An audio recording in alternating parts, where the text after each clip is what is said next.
வணக்கம் மண்ணின் மைந்தர்களே. எங்கள் தாயார் பிறந்த குழந்தைக்கு அந்த காலத்தில் நாம் மூட்டை மருந்து கொடுப்போம்.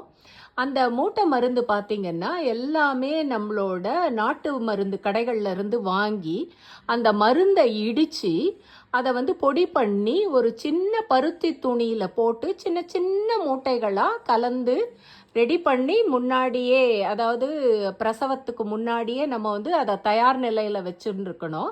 அதுக்கப்புறமா பிறந்த குழந்தைகளுக்கு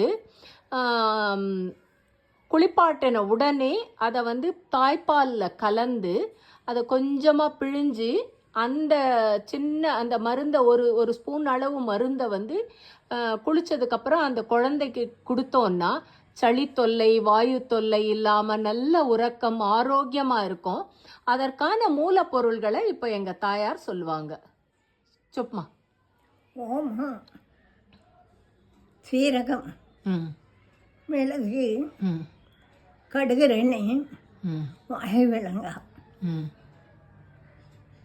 அந்த இதை எல்லாத்தையும் அரைச்சி பொடி பண்ணி நல்லா சல்லிச்சு, அதாவது முதல் மாதம்னா ஒரு சிறிய அளவு, அடுத்த 2வது மாதம்னா கொஞ்சம் அளவு அதிகரிக்கணும், 3வது மாதம்னா அதை விட கொஞ்சம் அதிகரித்து சின்ன சின்ன பருத்தி துணியில் சின்ன சின்ன மூட்டைங்களாக கட்டி அதை உபயோகிக்கணும் இல்லைம்மா?